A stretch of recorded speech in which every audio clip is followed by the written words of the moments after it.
Aku mau coba share screen ya Kak untuk lagu PP nanti. Apakah kelihatan? Bentar ya. Boleh ya. Ya, ini ya Kak. Apakah sudah masuk Kak? Eh, Aku mau sepertimu Yesus. sorry. Astaga, ya apa main PPW? Bentar. Oh, oke. Udah kelihatan Kak? Coba digedein, Wan. Terus, ya udah, oke, aman. Oke, aman ya? Mm-mm. Oke. Ini Cigres nanti yang. Iya, iya Oh, Cigres betul. Kan harusnya kan kelas pertama kan Kak Yunita ya. Jadi karena Kak Yunita berhalangan PPW, jadi Cigres yang gantiin. Terus kelas kedua memang Cigres sendiri yang PPW. Tahan itu. ini ya, di kelas Pak Hikman, doa pembuka Pak Hari, doa penutup Pak Budi. Pak Iya Budi betul. diminta tuh Pak Budi, doa penutup. Oh iya, oke, siap. Oke, thank you Pak Budi. Iya.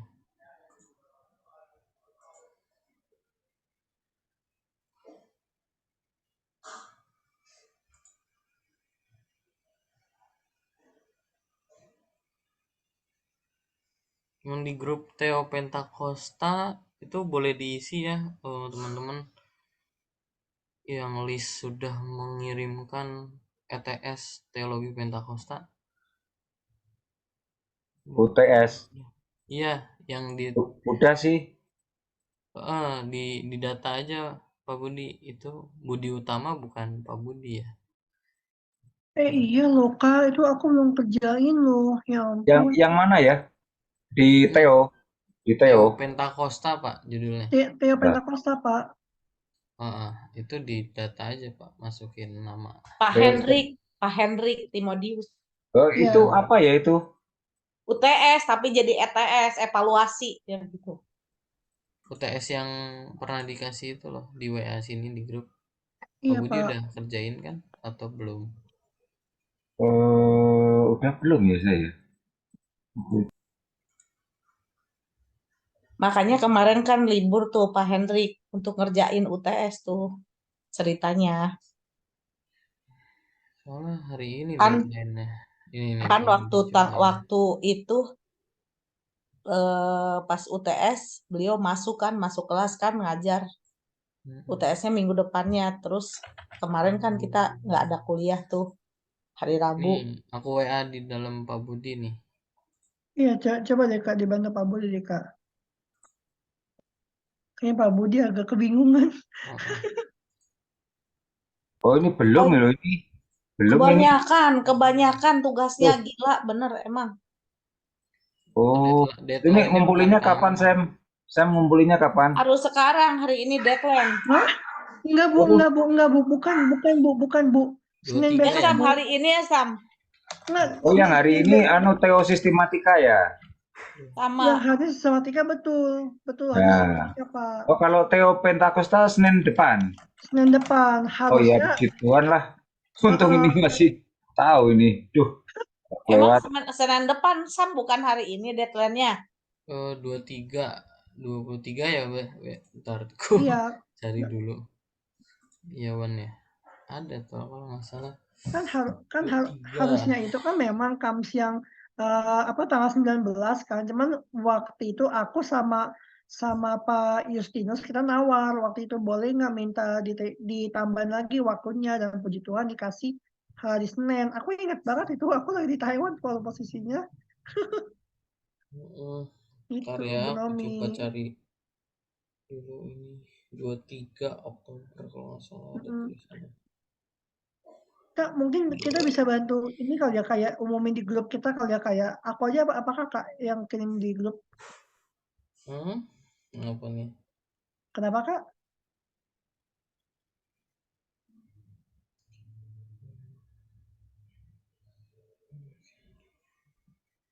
Boleh, Wan. Sepaket aja nih. Aku kasih kawan nih. Ya Kak, Wan kasih boleh di Kak. grup.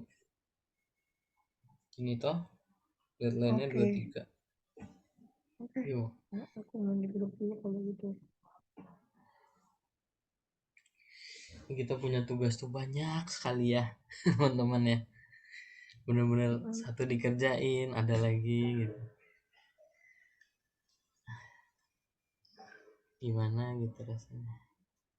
Ya, Pak Budi itu aku udah share di grup ya Pak ya. ITL Teologi Pentakosta ya Pak. Ya, thanks, Wan. Ya Pak, sama-sama.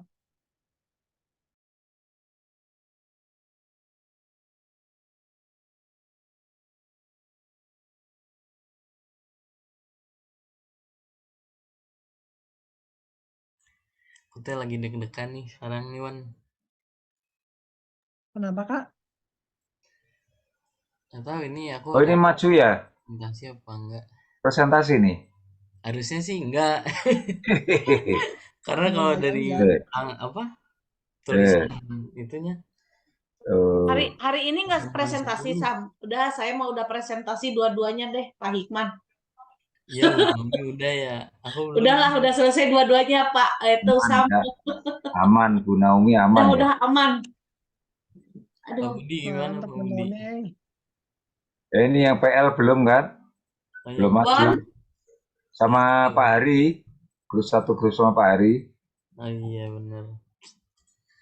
Ya Bu Naomi, ada apa Bu? Wan, saya sih udah bilang ke ketua kelas, ke wakil ketua kelas, ada Pak Budi nih, sekarang nih ada Owen, ada Bina. Di minggu ke-11 sama 12 aku mau cuti. Cuti karena? Mau pergi kayak Owen kemarin. Ke Taiwan Bu? Enggak ke Taiwan.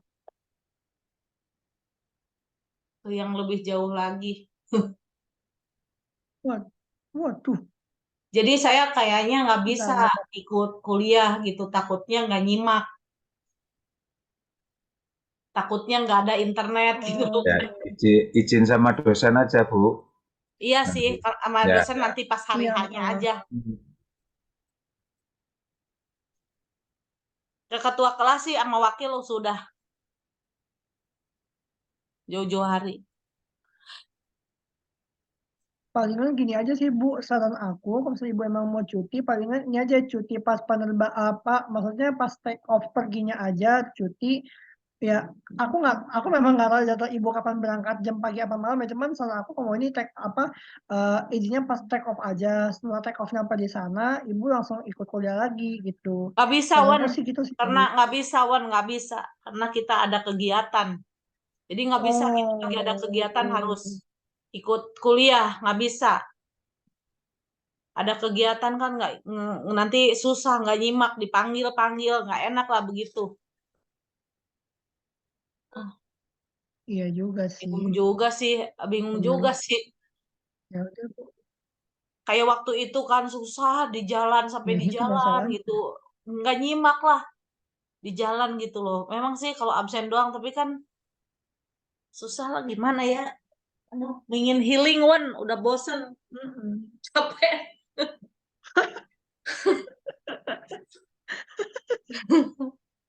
Aduh, aku sudah capek bener deh. Kuliah ini udah capek. Udah kagok, mundur kena, maju kena.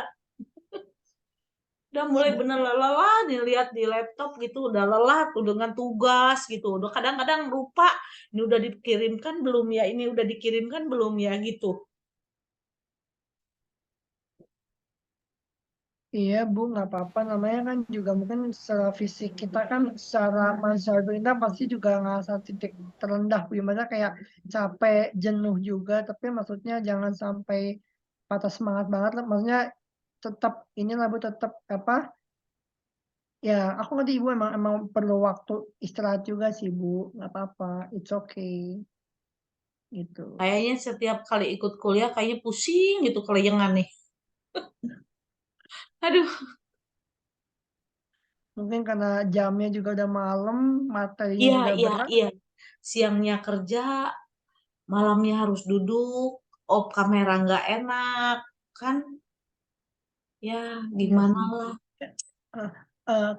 Kak Sam, Kak, boleh dimatikan dulu Kak recordnya Kak. Ini kita nggak enak ini ngomongin ini ya, Kak.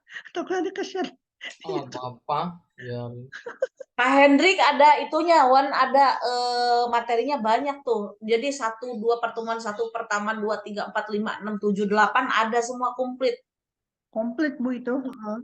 So, resep tuh ke Pak Hendrik tuh begitu komplit. Aduh, puyeng-puyeng dah Bu. Eits, ketua kita udah muncul nih. Kohar, baru bangun Kohar? Iya, Iya baru bangun ya. Saya nggak ikut yang sore. baru bangun Kohar. Mm-mm. Tadi kuliah apa sih sore? Kenapa? Kuliah apa tadi? Tadi kuliah Ibu Meriana, Etika Kristen. Oh, udah. Udah kelar. Owen yang Sudah, itu oh udah tadi kumpulin Pak belum? sayang Pak Bareng Ali Owen. nggak hadir tadi sih aku. Kenapa? Teologi Pentakosta udah ngumpulin belum? Teologi Pentakosta aku belum Pak. Ini malamnya aku kerjain Pak. Malamnya aku kerjain antara besok kelas Sabtu aku kumpulin. Orang hari ini terakhir kok gimana lu teh? Enggak Pak. Awalnya memang hari ini, cuman kita udah minta waktu lagi Pak. Kan waktu aku sama Pak Justinus kan minta waktu Pak, minta waktu tambahan. Jadi dikumpul Senin besok gitu. Diundur, Kenapa Pak? diundur. Iya dia Senin besok Pak, betul Senin besok. Mana sih ini ya? Coba lihat sebentar. Iya Pak itu ada di grup Teo Pentakosta Pak. Chatnya semua ada di sana Pak. Ini masih Kamis. Kenapa? Masih Kamis ininya. Oh ini. Enggak Pak, itu aku sempat tag. Iya, iya, iya. Udah ada. 223 ya? Saya Iya ngejar-ngejar Pak, dari betul. tadi. Kenapa Pak?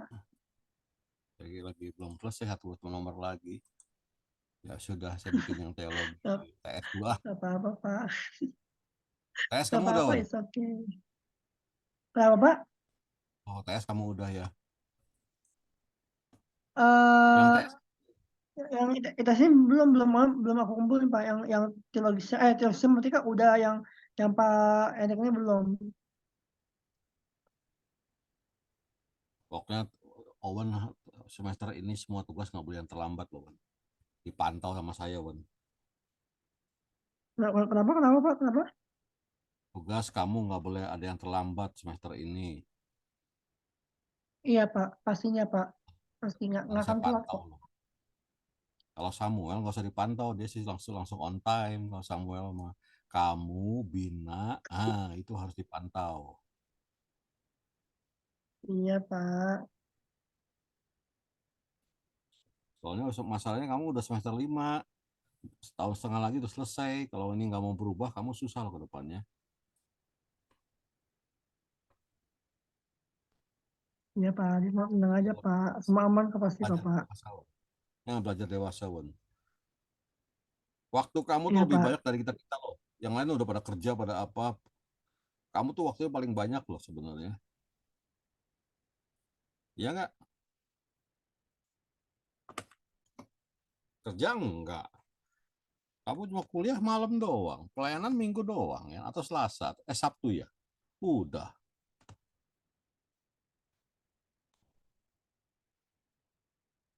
Mana sih Bapak belum ngomong? belum. Biasanya 1 menit sebelum jamnya baru masuk si Pak Hikman. Kenapa Hans? Enggak, itu jawab pertanyaan Pak Hari. Biasanya 1 menit sebelum kelas mulai Pak Hikman baru muncul biasanya. Oke.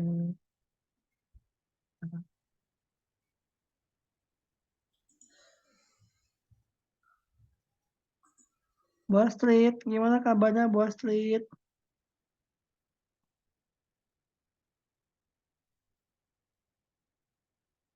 Ya. Pak Hendrik, Ko Hendrik. Apa kabar Ko Hendrik?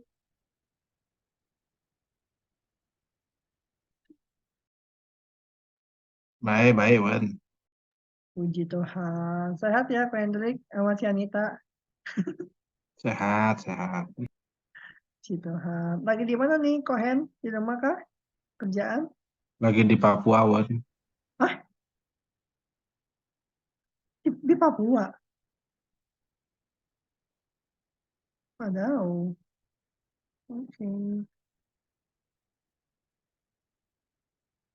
Opa, Elman. Ya, Wen. Gimana? Mantap ya. Mantep Opa.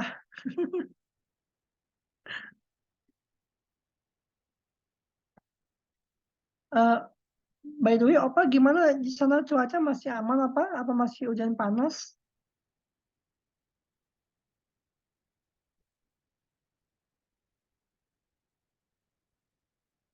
Ya, Apa sana boleh dibuka kenapa apa? Kencang, angin kencang lagi. Tadi hujan gerimis. Ya. Berarti udah mulai hujan angin kencang lagi apa ya? Hmm? Iya berarti udah mulai angin kencang hujan lagi apa di sana ya? Iya. Duh, serem banget ya. Musimnya udah enggak ini. Sekarang musimnya enggak teratur. Inggris sudah siap, Ci, bawa PPW lagi. Iya, Sam. Oke sih, kita mulai dulu aja kali ya. Boleh, yuk. Nunggu Pak Hikman ya. Oke. Ya, shalom ya semua teman-teman semuanya.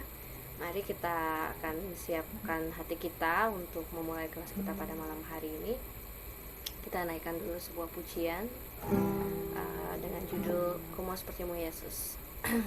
Haleluya. Mari kita naikkan pujian itu.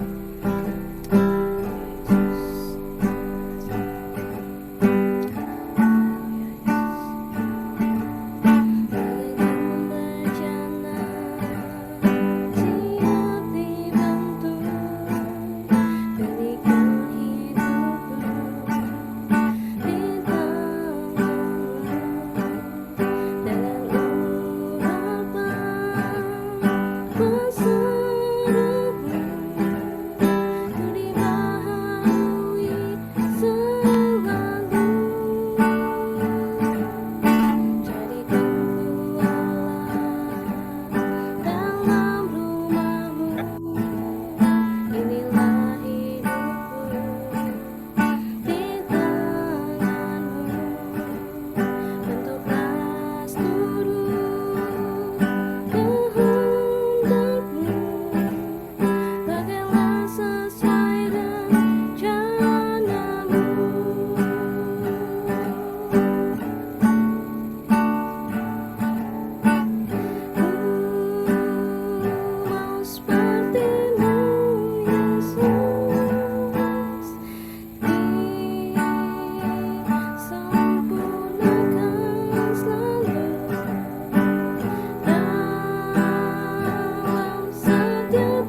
Yuk kita doa yuk sebelum memulai kuliah, biarpun Bapaknya belum datang ya, kita siap-siap aja. Bapak, terima kasih Tuhan untuk penyertaan-Mu, untuk perlindungan-Mu Tuhan. Teman-teman satu kuliah Tuhan, dimanapun mereka berada, Engkau tahu keberadaan mereka, Engkau tahu kebutuhan mereka Tuhan. Kami percaya Engkau selalu melindungi kami, Engkau selalu menjawab doa-doa kami Tuhan. Dan sebentar juga kami akan mengikuti kuliah Tuhan dengan Pak Hikmat. Pak Hikmat sebagai dosen kami, Kau juga berkati, Kau juga urapi dosen kami Tuhan. Biarlah selalu memberi yang terbaik untuk-Mu Tuhan, dan memberikan yang terbaik untuk kami, sehingga hari makin hari bisa membekali kami dengan lebih baik lagi Tuhan, sehingga kami menjadi lebih mengerti dan lebih paham tentang apa yang Kau firmankan dalam Alkitab Tuhan. Terima kasih Bapa, kami serahkan waktu ini ke dalam tangan-Mu yang berkuasa. Dalam nama Tuhan kami Yesus Kristus. Amin.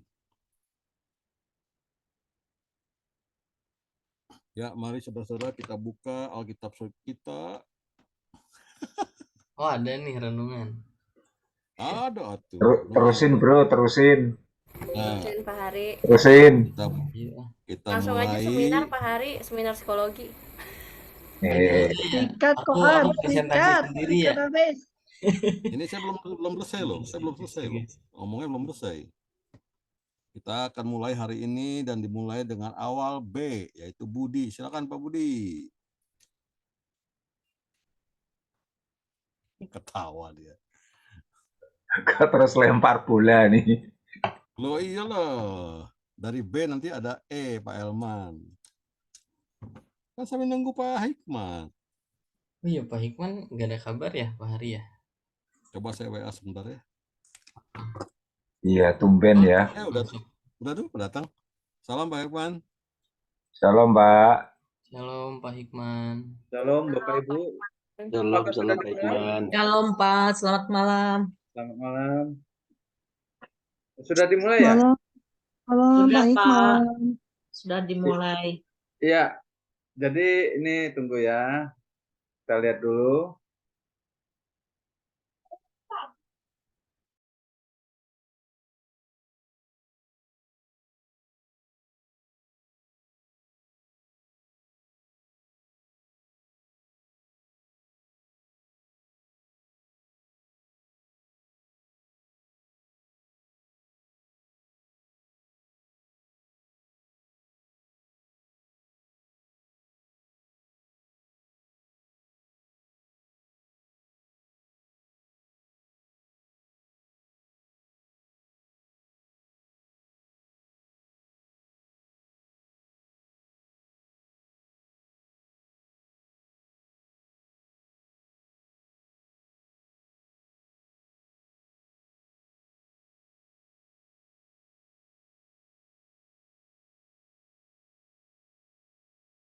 Baik Bapak Ibu, mohon izin 2 menit Bapak Ibu ya.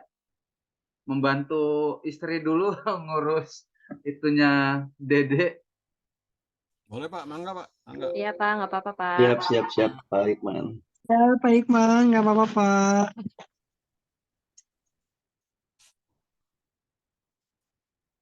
Ayo Wan, buka Wan, kesaksian Wan. Lah kopi itu aku, lah kalau aku lempar pula.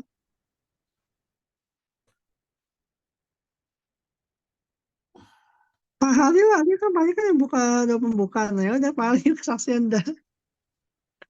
Kan saya tadi udah kesaksian akan dibuka oleh Pak Budi. Kan udah kesaksian.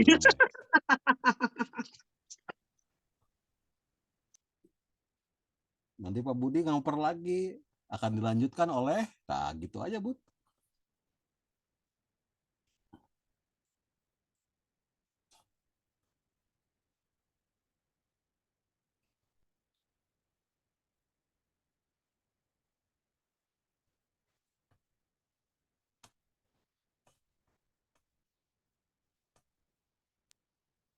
Ya, ini saya mau kesaksian. Silakan Fendik untuk melanjutkannya, Fendik.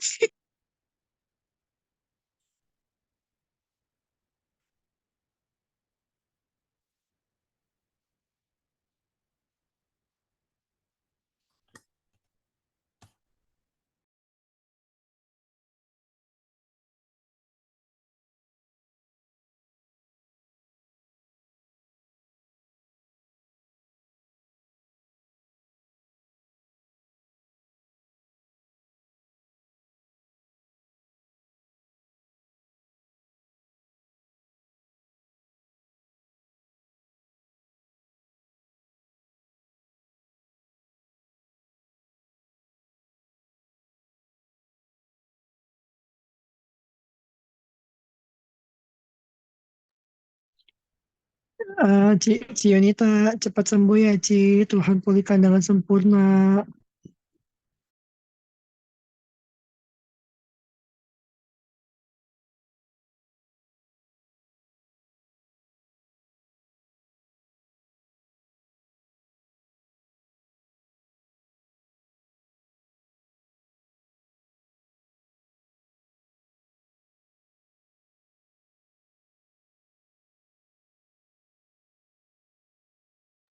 Ya, baik Bapak Ibu, salam selamat malam.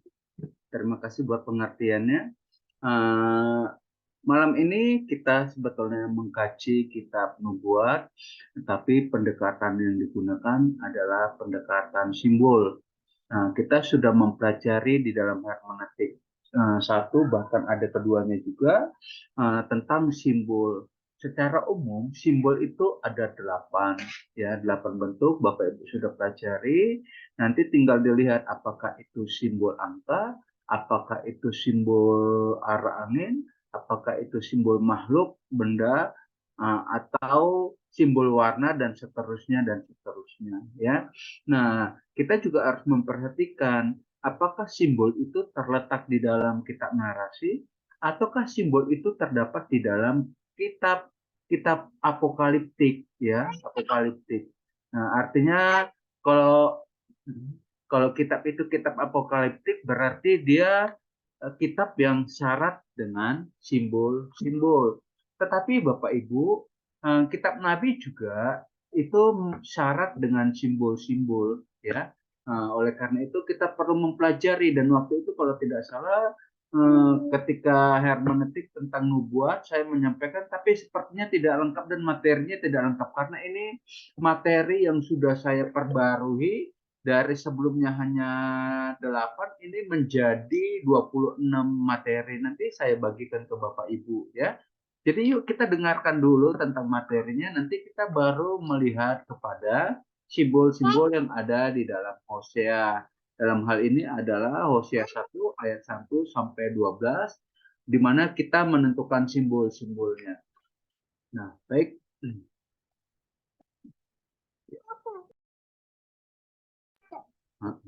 Nah, baik Bapak Ibu, kita inikan saja ya. Simbol karena ini bicara kitab nubuat dalam pendekatan kitab nubuat yang menggunakan pendekatan simbol, maka kita harus bicara tentang kitab-kitab nubuat, ya, kitab-kitab nubuat. Nah, nubuat itu tidak bisa dilepaskan dari nabi. Nabi dan nubuat itu adalah satu kesatuan yang memang sulit untuk dipisahkan. Kemarin saya mengajar ini Bapak Ibu, dan memang seru juga perdebatannya karena memang materinya jauh lebih lengkap dari yang saya berikan ke Bapak Ibu. Jadi memang modal saya Bapak Ibu, saya akan terus memperbarui materi-materi ini walaupun poin-poinnya tapi ininya ada di otak saya gitu ya. Nah, jadi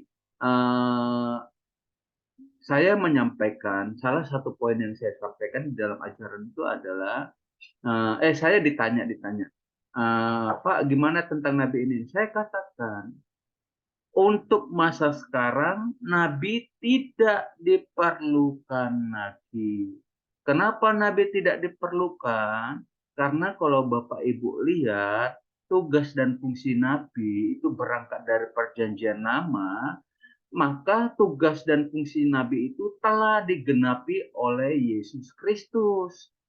Nah, karena Yesus Kristus sudah datang, mati, bangkit, dan naik ke surga, dan keselamatan itu sudah diberikan kepada kita, maka kita tidak perlu lagi ada nabi.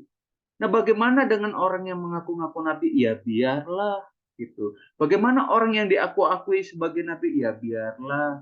Tapi saya mau katakan, di zaman perjanjian lama, secara tradisi Bapak Ibu, nabi itu diakui oleh semua kaum. Bahkan kalau Bapak Ibu mempelajari, ketika orang Israel mau masuk tanah Yeriko, Bapak Ibu, orang-orang Yeriko sudah takut. Kenapa? Karena mereka mengetahui betapa hebatnya Allahnya Israel dan betapa luar biasanya nabi yang Tuhan kirim untuk Israel, yaitu Musa. Nah, jadi nabi itu bukan hanya diakui oleh segelintir orang, tapi nabi itu diakui oleh satu umat yang kudus, bahkan mungkin satu bangsa.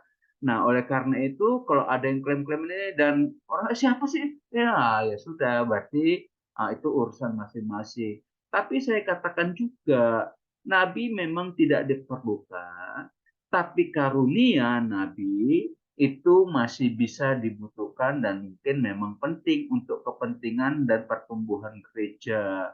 Ya, tapi kalau saya sendiri ditanya, Bapak mau pilih karunia mana, Pak? Dari 5 jawatan itu, tentu saja saya mau pilih karunia rasul.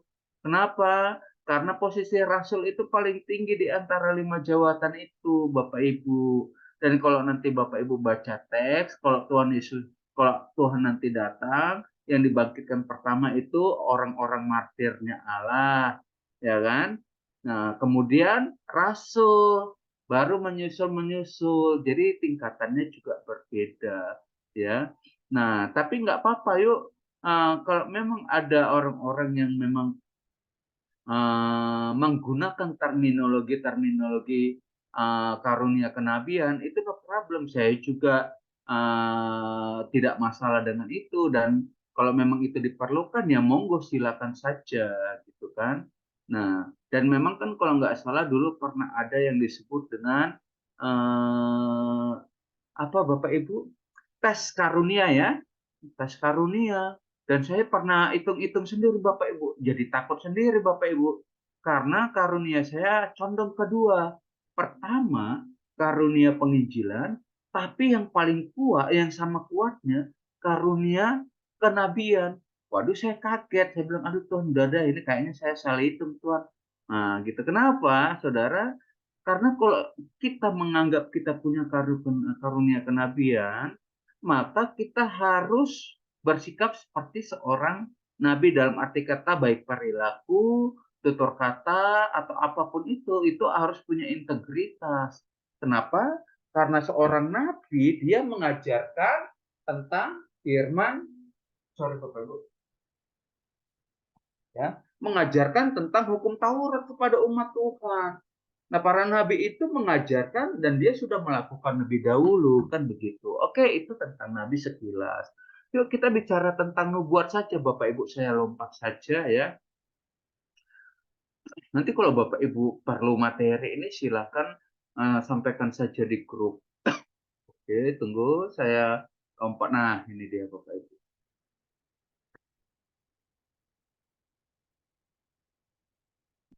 Oke. Nubuat, kata nubuat itu dari profesi ya, bahasa Inggrisnya. Yunani itu pro dan petes. Propetes dari pro dan petes. Pro itu sebelum, petes itu menyampaikan pesan. Jadi pesan yang disampaikan itu pesan yang sebelumnya sudah diterima, tapi juga pesan yang disampaikan sebelum peristiwanya terjadi. Itu yang disebut dengan nubuatan. Nubuat bukan nubuatan ya. Nubuat sebagai pernyataan atau pesan ilahi yang disampaikan seseorang sebagai utusan ilahi ya sebelum peristiwanya terjadi gitu ya. Nah, bentuk nubuat Bapak Ibu ada verbal dan ada non verbal. Verbal itu terbagi menjadi dua, tulisan dan lisan atau disebut oral ya. Sedangkan non verbal itu ada nubuat tindakan profetik. Jadi Bapak Ibu bentuk nubuat itu secara umum itu ada 3. nubuat tulisan, nubuat lisan, nubuat tindakan profetik. Nah, kita mau lihat nubuat lisan itu tentu saja nubuat yang disampaikan dengan kata-kata, nubuat tulis atau disampaikan dengan kata-kata secara langsung dengan bentuk pidato. Sementara nubuat tulisan tentu saja adalah nubuat yang disampaikan dengan tulisan dan dikirim. Nah, biasanya nubuat tulisan ini Bapak Ibu ya, ini ada karena apa? Karena keterbatasan jarak, artinya ini dikarenakan geografi yang sangat jauh. Misalnya Pak Hari mendapatkan nubuat, ya nubuatnya itu mau disampaikan ke Afrika Tengah, itu kan terlalu jauh, maka Pak Hari menyusunnya dalam tulisan dulu, baru dikirimkan ke sana. Jadi gitu Bapak Ibu, ya itu yang disebut nubuat tulisan. Tapi biasanya nubuat tulisan itu Bapak Ibu bisa saja dia lisannya dulu baru ditulis, tapi yang paling umum nubuat tulisan itu Bapak Ibu ya, itu tulisannya dulu disampaikan, baru nanti ketika ada orang bertanya apa maksud dari nubuat ini, maka si Nabi menjelaskannya. Nah, barulah jadi yang berbentuk lisan itu adalah penjelasan dari nubuat yang telah disampaikan melalui tulisan. Tuh. Nah, ini sangat mudah dilihat, ini nubuat tulisan ini yang disampaikan ya. Penjelasannya Bapak Ibu setelah ada nubuat tulisan baru penjelasannya itu dapat Bapak Ibu lihat nanti di SQL. Nanti contohnya ada Bapak Ibu. Contohnya saya buat juga Bapak Ibu ya. Jadi don't worry, be happy lah Bapak Ibu. Oke. Kita lanjut Bapak Ibu. Nah, ini sudah saya lewatkan saja Bapak Ibu ya. Saya lewatkan ini. Karena kita mau masuk ke fokus soal simbol Bapak Ibu. Sorry. Yuk kita ini kan. Ya. Nah, ini seperti yang saya jelaskan tadi. Skemanya Bapak Ibu kalau nubuat lisan itu, Nabi menerima pewahyuan dari Tuhan. Atau menerima pesan dari Tuhan, lalu Nabi menyampaikan ke publik, atau Nabi menyampaikan kepada pihak istana. Ya. Nah, lalu nubuat tulisan. Tadi saya udah jelaskan nubuat tulisan, saya lompat saja. Ya, skemanya seperti ini. Nabi menerima dari Yahweh, maka Nabi menyampaikan, membuatnya dalam tulisan, lalu tulisan itu disampaikan ke publik maupun disampaikan kepada pihak istana. Ya, tapi ada model kedua Bapak Ibu. Ya, Nabi menerima pesan dari Yahweh, lalu disampaikan secara lisan, lalu dibuat tulisan, lalu disampaikan lagi ke istana maupun ke publik. Nah, ya, baru nanti ada lagi di sini modelnya saya lupa buat Bapak Ibu. Nabi menerima dari Tuhan, lalu dibuat dalam tulisan, lalu disampaikan dalam lisan sebagai penjelasannya. Ya, jadi itu. Nah, yang ketiga Bapak Ibu, nubuat tindakan profetik. Nah, ketika berbicara tadi Nabi itu saya katakan, Bapak Ibu harus hati-hati karunia profetik dan segala macamnya. Kita harus pahami dulu dalam kerangka perjanjian lama, nubuat tindakan profetik itu sejalan dengan ini Bapak Ibu, ya. Sejalan dengan ini. Ya. Ini sejalan Bapak Ibu. Tindakannya itu sendiri itu adalah perintah Allah. Misalnya Pak Budi Haryanto mendapat pesan dari Tuhan. Pak Budi pergilah ke Medan dan tapi sebelum pergi ke ketika sampai di Medan, cukurlah rambutmu sampai botak dan segala macamnya, itu disebut tindakan gitu ya. Jadi yang diperintahkan Tuhan untuk dilakukan Pak Budi itu adalah tindakan. Nah, itu tapi tindakan mencukur rambut itu merupakan nubuat yang mengandung arti. Makanya ketika Nabi melakukan apa yang disampaikan Tuhan, banyak orang bertanya, maksudnya apa tuh? Maka Nabi menjelaskan dengan rinci, ya. Nah, itu nubuat tindakan profetik. Dan secara umum Bapak Ibu, nubuat tindakan profetik itu ya itu adalah langkah terakhir atau nubuatan paling akhir yang Tuhan sampaikan kepada Nabi untuk disampaikan kepada umatnya. Kenapa? nubuat profetik itu umumnya bentuknya adalah penghukuman. Jadi beritanya penghukuman dan penghakiman. Dan karena nubuat tindakan profetik atau yang disebut nopet itu Bapak Ibu adalah tindakan yang terakhir, maka itu pasti dijalankan oleh Allah dan pasti dieksekusi. Artinya apa? Tidak ada lagi kesempatan untuk bertobat, ya. Jadi kalau Bapak Ibu lihat tindakan-tindakan profetik para nabi, ya nubuat profetik para nabi, maka Bapak Ibu bisa melihat pada akhirnya memang mereka dihukum oleh Allah. Jadi nubuat-nubuat yang disampaikan Allah melalui para nabinya itu digenapi oleh Allah. Dan tidak ada lagi kesempatan untuk bertobat ketika itu terjadi. Maksudnya ketika nubuat itu disampaikan ke publik atau ke kalangan istana. Nah, kenapa ini terakhir? Karena sebelumnya Bapak Ibu, baik itu nubuat tulisan maupun nubuat lisan disampaikan berulang-ulang, namun umatnya tidak juga bertobat. Maka ketika ada nubuat tindakan profetik, maka itu kita bisa simpulkan film sudah selesai. Artinya apa? Sudah tidak ada kesempatan lagi untuk menikmati hidup dan mereka pasti dihukum oleh Tuhan. Itu, ya. Nah, jadi itu yang disebut nubuat tindakan profetik. Nah, dan kali ini kenapa saya sampaikan tentang nubuat tindakan profetik Bapak Ibu, ya? Karena tindakan-tindakan yang dilakukan oleh Nabi, ya, berdasarkan pesan Allah itu adalah simbolik, ya, atau yang sebetulnya berhubungan dengan profetik tadi, ya, seakan-akan itu nyata walaupun belum terjadi, tapi pasti terjadi. Nah, itu Bapak Ibu. Nah, jadi kira-kira demikian penjelasan saya secara ringkas tentang nubuat Bapak Ibu nanti Bapak Ibu, ya. Ini boleh di ini. Nah, inilah bentuk-bentuk nubuat tindakan simbolik Bapak Ibu. Salah satunya yang kita sampaikan adalah Hosea menikahi perempuan Sundal.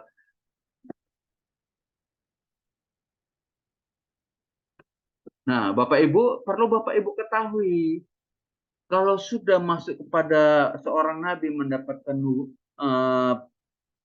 menjadi penyampai pesan nubuat tindakan, itu sangat tidak enak Bapak Ibu dan resikonya tinggi. Ya, Bapak, seperti yang saya katakan di kelas pagi, hidup Hosea itu sudah tidak enak Bapak Ibu. Ya, saya mau bilang penjahat sekalipun dia tidak akan mau menikahi wanita tunasusila. Kan kira-kira gitu kalau normal ya. Walaupun ada Bapak Ibu, tapi penjahat sekalipun dia masih normal. Nah, Bapak Ibu bisa bayangkan seorang nabi diperintahkan Allah menikahi perempuan Sundal. Itu pasti gejolak batinnya luar biasa berat, Bapak Ibu. Ya. Luar biasa berat. Jadi maksud saya gini Bapak Ibu, nah berangkat dari kisah-kisah para nabi ini Bapak Ibu, saya ingin menyampaikan tidak mudah menjadi seorang nabi, ya, apalagi punya karunia kenabian. Ya. Tapi kalau punya ya sudah nggak apa-apa, puji Tuhan, ya.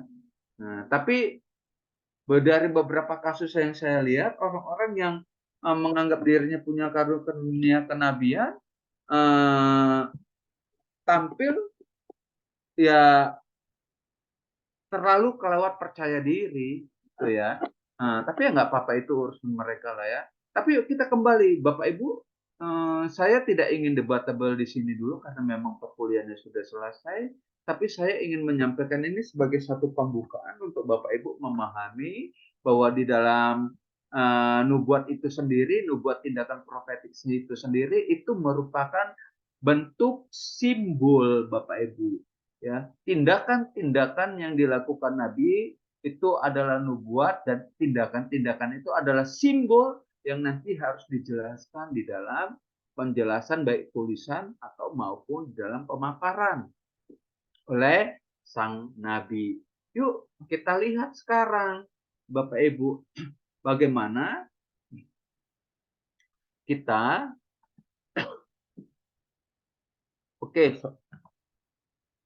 Tunggu Bapak Ibu, saya lagi ngubar-ngubar nyamuk juga nih ya. Oke, sebelum itu Bapak Ibu kita coba lompat Bapak Ibu ya. Kita lihat Bapak Ibu.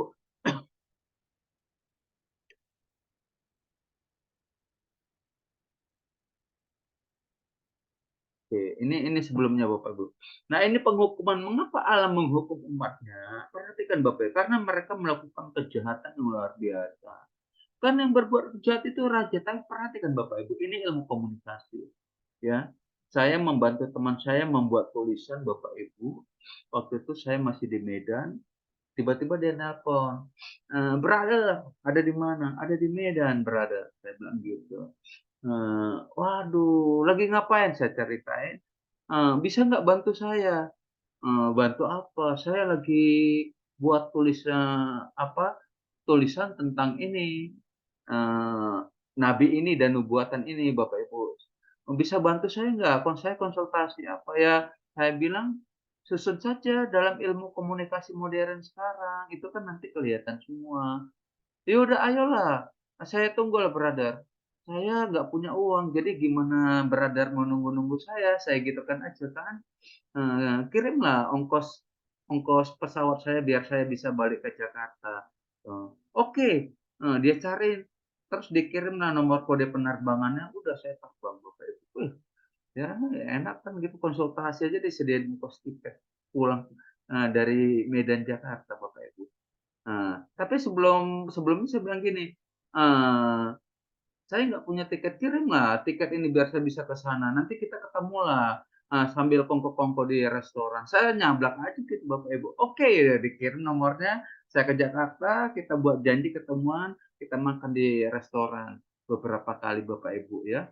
Bahkan itu dari sore sampai malam. Wah, kita bahas. Dan terakhir saya dapatlah uang dari beliau 4,5 juta. Nyesal juga Bapak Ibu karena kami buat agreement.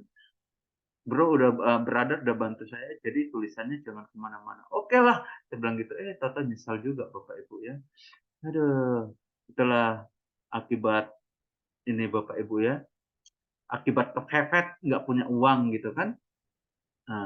Nah, jadi berdasarkan ilmu komunikasi Bapak Ibu ya, dan beliau Bapak Ibu itu penelitiannya itu mendapat nilai A Bapak Ibu. Dosennya aja ini menurut cerita dia terbelah, bisa ya mengungkapkan teks nubuat dalam kerangka ilmu komunikasi. Nah, ini salah satu yang saya ambil dari bimbingan saya Bapak Ibu. Ya, jadi kenapa umat Tuhan dihukum? Karena begini Bapak Ibu, community opinion ya, pendapat komunitas secara keseluruhan itu berangkat dari major opinion. Jadi komunitas opini komunitas itu diperoleh karena mereka melihat apa yang terjadi di mayoritas, di tengah komunitas. Nah, mayoritas komunitas ini Bapak Ibu ya, apa yang mereka lakukan dan apa yang mereka yakini dan apa yang mereka katakan itu mereka ikuti berdasarkan apa yang disebut dengan leader opinion. Ya. Jadi Bapak Ibu kalau di sini buat baik, maka di sini buat baik, maka di sini pun akan buat baik, seluruhnya buat baik, dapat pahala. Tapi dalam kerangka komunitas dan ini dalam konteks nubuat Nabi Bapak Ibu ya, ketika ini buat jahat, ini akan ikut karena ada justifikasi di sini, pembenaran. Ini akan ikut. Begitu mayoritas ikut, maka seluruh komunitas memandang, oh berarti itu benar dong. Maka mereka pun akan lakukan. Makanya itulah kenapa Tuhan menghukum seluruh Israel. Ya ketika mereka berbuat dosa. Paling ada beberapa teks yang menunjukkan memang kan yang salah rajanya. Kenapa semuanya dihukum? Benar Bapak. Karena itu tadi. Itu bisa dibongkar dengan cara kita menggunakan ilmu komunikasi Bapak Ibu. Nah, itulah tadi kenapa saya katakan sedikit intermezzo Bapak Ibu. Itu kenapa saya menyesal Bapak Ibu ya. Menyesal kenapa? Karena itu satu-satunya ya, karya ilmiah di kampus itu yang berhubungan teologi, tapi pendekatannya ilmu modern, ilmu komunikasi, Bapak Ibu. Wah, jadi dan saya sendiri diberkati, Bapak Ibu. Kenapa? Karena dari situ saya jadi tahu, oh ternyata Alkitab itu bisa ditelisik dari ilmu apapun, dan karena bisa ditelisik dari ilmu apapun termasuk ilmu komunikasi, berarti sesungguhnya firman Allah itu hidup. Kenapa? Karena semua ilmu bisa mengkaji itu, Bapak Ibu. Yang kedua, sesungguhnya di Alkitab pun sudah ada ilmu-ilmu itu secara terselubung. Misalnya ilmu komunikasi sudah ada, ilmu sosiologi sudah ada, ya. Nah, itu. Oh, jadi itu yang membuat keyakinan saya semakin kuat terhadap firman Tuhan. Nah, jadi itu oke, Bapak Ibu, kita lompat. Ini penafsiran Bapak Ibu. Identifikasi dulu bentuk nubuatnya. Lalu telusuri sejarah berita yang disampaikan Nabi, ya.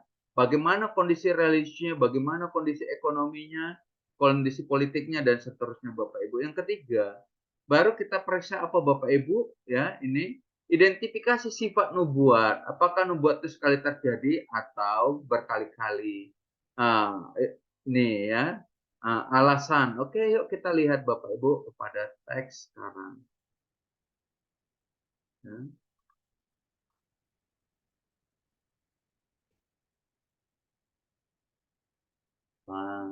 Oh iya, Hosea, sorry Bapak Ibu.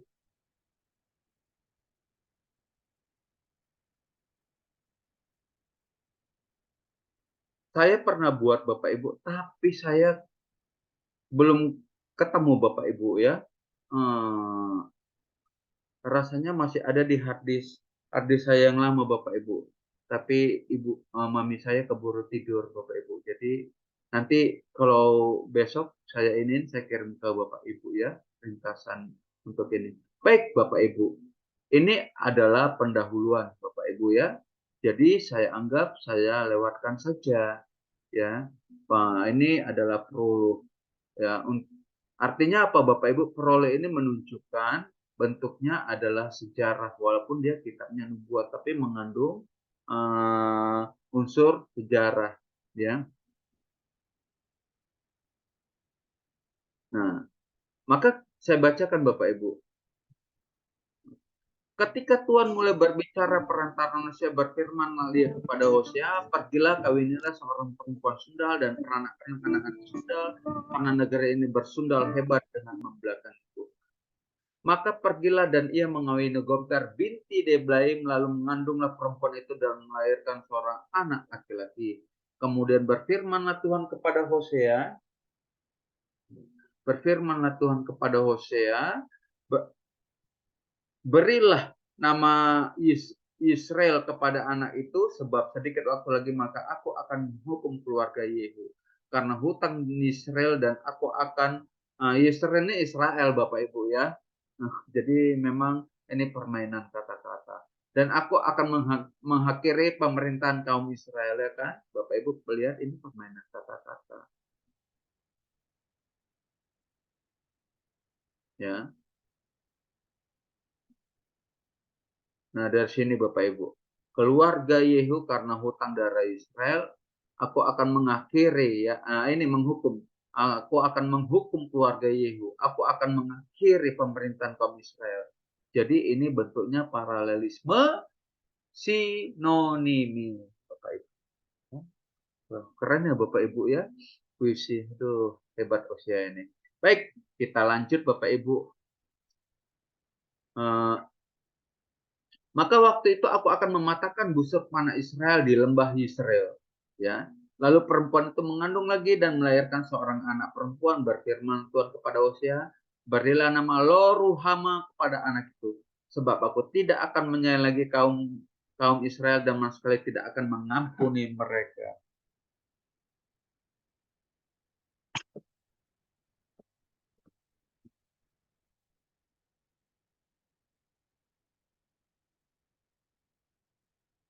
Tapi aku akan menyayangi kaum Yehuda dan menyelamatkan mereka demi Tuhan Allah mereka. Aku akan menyelamatkan mereka bukan dengan panah atau pedang, dengan alat perang atau dengan kuda dan orang-orang berkuda.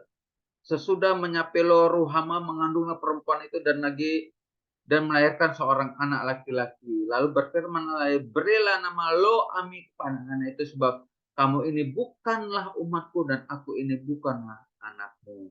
Tetapi kelak jumlah orang Israel seperti pasir laut yang tidak dapat ditakar dan tidak dapat dihitung, dan di tempat di mana dikatakan kepada mereka kamu ini bukan umatku akan dikatakan kepada mereka anak-anak Allah yang hidup. Orang Yehuda dan orang Israel akan berkumpul bersama-sama dan akan mengangkat bagi mereka satu pemimpin, lalu mereka akan menduduki negeri ini, sebab besar hari Israel itu. Katakanlah kepada saudara-saudaramu laki-laki, Ami, dan kepada saudara-saudaramu perempuan, Ruhama. Selesai Bapak Ibu. Yuk, sekarang kita gunakan ya mana saja di dalam teks ini yang bentuknya simbol ya Bapak Ibu. Ketika kita bicara Hosea, maka kita bisa melihat ketika Hosea ya Hosea mengambil Gomer, lalu Gomer dinikahi, kemudian Gomer meninggalkan Hosea, lalu Hosea diperintahkan menikahi lagi Gomer dan dilakukan, maka kita mengerti bahwa ini adalah simbol di mana Hosea itu adalah simbol dari Allah yang setia, sementara Gomer itu adalah simbol dari Israel yang tidak setia. Nah, itu Bapak Ibu. Tetapi di teks ini belum terlalu kelihatan soal simbol tentang kesetiaan Allah dan ketidaksetiaan Israel. Tapi sudah mulai kelihatan kerangkanya. Di mana di ayat 2, ketika Tuhan mulai berbicara dengan perantaran Hosea, berfirmanlah ia kepada Hosea, pergilah kawinlah seorang perempuan sundal dan peranakan anak-anak sundal, karena negeri ini bersundal hebat dengan membelakangi Tuhan. Yuk kita lihat Bapak Ibu. Ini bentuknya adalah denotasi Bapak Ibu. Benar-benar mengawini perempuan sundal ya, tapi dibungkus dalam kerangka membuka tabir teks konotasi ya. Jadi ini denotasi sekaligus konotasi. Nah, ada makna denotasi adalah makna yang sesungguhnya, konotasi adalah makna yang tidak sesungguhnya atau yang disebut figuratif, atau dalam bahasa kita, pendekatan kita kali ini adalah salah satunya simbol ya. Nah, yuk kita lihat. Pergilah kawinanlah, ini apakah ini figuratif atau harafiah? Ini pasti harafiah Bapak Ibu. Benar-benar mengawini perempuan sundal, tapi mengandung makna konotasi atau makna figuratif. Yuk kawinilah seorang perempuan sundal. Kita lihat ini Hosea dulu Bapak Ibu. Hosea ini seorang nabi Bapak Ibu. Di dalam perspektif teologi perjanjian lama kita, nabi itu adalah representatif kehadiran Allah, ya, kehadiran Allah. Maka Hosea ini representatif dari kehadiran Allah. Dapat dikatakan Hosea itu adalah Allah di dalam kerangka ini, Bapak Ibu ya, kerangka simbol ini. Nah, pergilah kawinlah seorang perempuan sundal. Siapa sundal itu? Maka kita bisa melihat ke sini Bapak Ibu. Maka kita bisa melihat karena negeri ini bersundal hebat dengan membelakangi Tuhan. Oh, berarti yang dimaksud perempuan sundal itu adalah negeri ini. Negeri ini siapa Bapak Ibu? Kan belum kelihatan jelas di teks ini negerinya siapa. Nah, jadi cara membaca teks itu begitu, cara menafsir gitu Bapak Ibu. Jangan kan negeri ini, oh itu Israel berarti. Nggak boleh begitu Bapak Ibu. Maka kita lanjut ke teks kedua. Ya, teks kedua bicaranya apa? Maka pergilah dan ia mengawin Gomer binti dan seterusnya Bapak Ibu ya. Nah, di sini baru di sini Bapak Ibu muncul kaum Israel. Oh, berarti negeri yang dimaksud di sini ini adalah kaum Israel. Jadi bukan bicara suatu negeri atau bangsa, tapi bicara suatu kaum, Bapak Ibu, ya, bicara tentang suatu kaum. Nah, jadi kita bisa tahu, oh, jadi seorang di sini yang simbol adalah Hosea, simbol dari Allah yang setia tadi, Bapak Ibu ya. Nah, Gomer ini, perempuan sundal ini adalah simbol dari Israel, Bapak Ibu. Nah, sudah ketemu ya perempuan sundal. Tunggu, kita ulang Bapak Ibu ya. Nah, jadi udah ada 2 Bapak Ibu ya, kita ketemu, yuk kita warnain saja.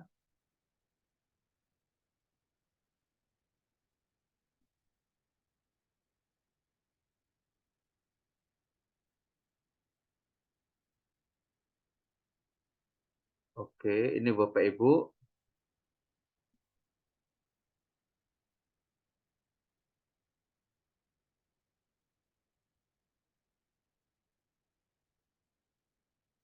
Dan peranakanlah anak-anak sundal. Ya. Ini juga Bapak Ibu.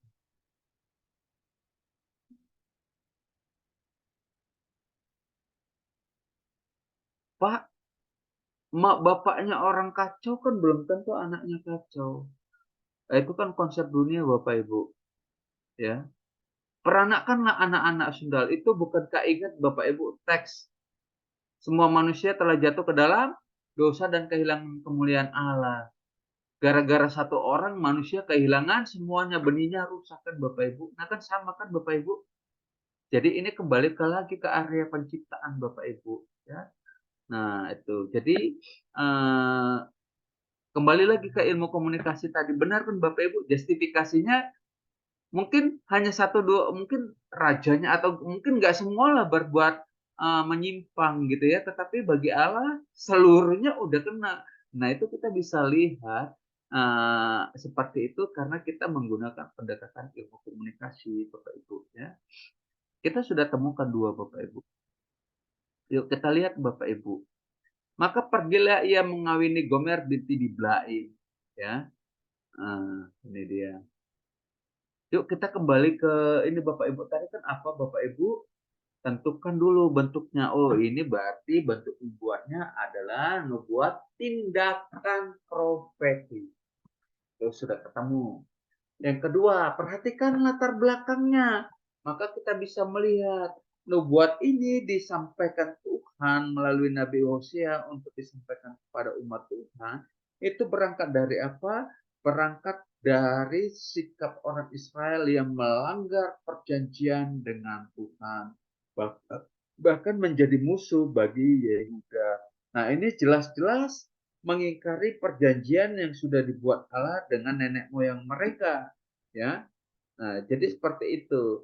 Jadi itu latar belakangnya. Dan kalau Bapak Ibu lihat lagi kemudian mereka berulang-ulang melakukan kejahatan yang begitu memilukan hati Tuhan. Apa itu?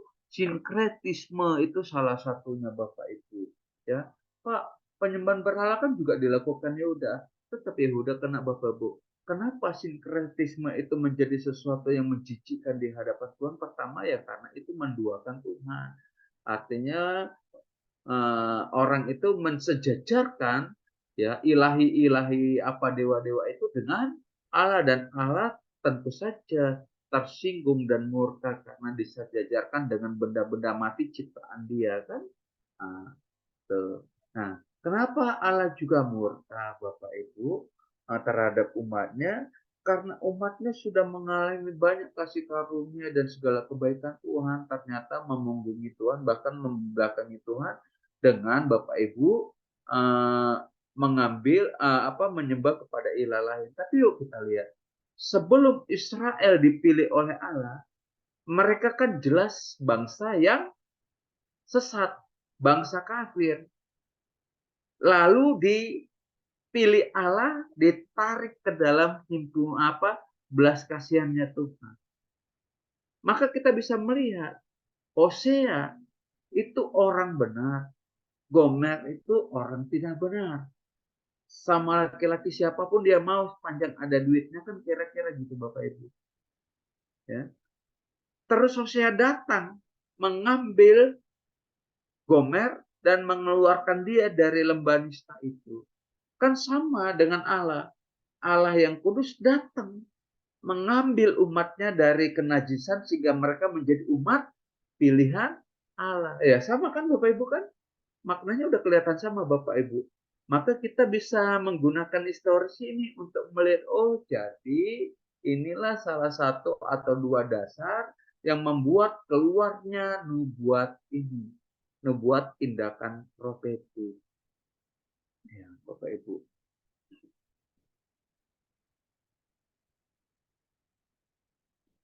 Kita teruskan Bapak Ibu. Nah, mana lagi yang menjadi simbol? Yuk kita perhatikan Bapak. Berilah nama Israel. Israel ini simbol Bapak Ibu, ya, simbol. Apa arti dari simbol itu? Ini tentu saja ini Bapak Ibu. Ini pengertiannya. Ya. Artinya Israel itu Bapak Ibu secara ringkas adalah penghukuman, ya. Pak, yang kedua juga penghukuman Pak. Iya, tetap makanya kan penghukuman itu nggak hanya sekali Bapak Ibu, kan datangnya bertubi-tubi, kan calon pertama, calon kedua, calon ketiga dan seterusnya, ya. Oke, Bapak Ibu kita lihat. Lalu mana lagi Bapak Ibu, ya? Maka waktu itu akan mematahkan busur panah Israel. Tentu saja di sini busur panah. Ini simbol, ya. Busur panah itu kan dalam konteks Israel prajurit atau yang disebut dengan pahlawan perang, ya.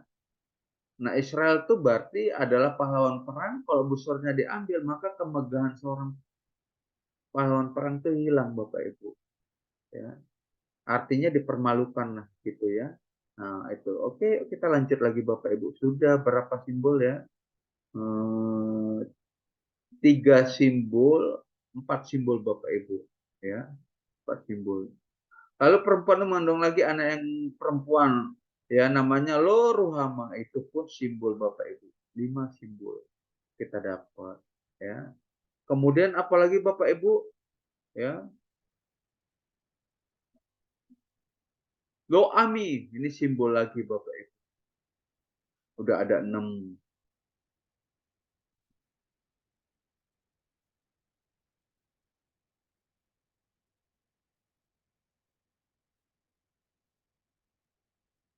Oke, jadi ada 6 simbol di sini Bapak Ibu, ya. Bentuknya aja ada bentuk semantik dan leksikal Bapak Ibu, ya, denotatif, konotatif, tapi juga mengandung simbol Bapak Ibu. Jadi ini kaya sekali dengan karya sastranya Bapak Ibu, ya. Yuk, sekarang kita bahas tadi Hosea-nya sudah, Gomernya sudah. Maka di sini Bapak Ibu bisa lihat, ya, ini, ya. Ini tindakan profetik, tapi yuk kita lihat, ya, apakah tindakan profetik ini dilakukan Bapak Ibu, tetapi ingat ini ada penjelasannya Bapak Ibu, kan ada penjelasan. Sebab sedikit waktu lagi, Pak, tadi kan berdasarkan pernyataan Pak Hikman, kalau dia ada penjelasan berarti itu tulisan dulu, baru dijelaskan Pak. Berarti ini nubuat tulisan.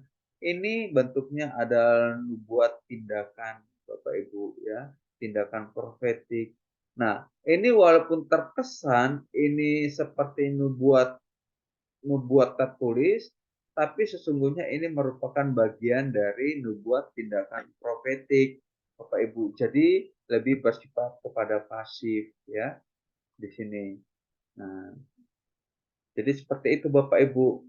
Nah, maka kita akan melihat Bapak Ibu, ya, kaitkanlah ini dengan konteks yang Bapak Ibu dapat di dalam Hosea 1 ayat 1 sampai ayat 12 tadi. Apa hubungan antara simbol-simbol tadi dengan teks dan konteksnya? Yuk kita lihat, misalnya Bapak Ibu, ini kan nubuat tindakan profetik, ya. Busur panah, ini kan konteksnya adalah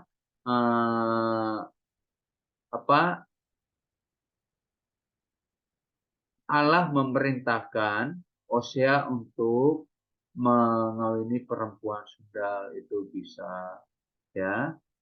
Jadi dalam konteks ini maka kita lihat, karena itu adalah simbol, Berarti Hosea perempuan sundal itu Israel itu dianggap sebagai kesayangannya Allah, gitu ya, pusakanya Allah dan seterusnya.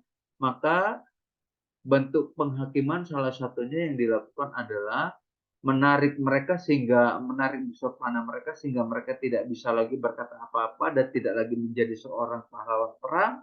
Maka di sini kita bisa tahu ini nanti akan dipermalukan, ya. Nah, orang yang meninggikan diri akan direndahkan, yang merendahkan diri akan ditinggikan, kan seperti itu, ya. Nah, itu.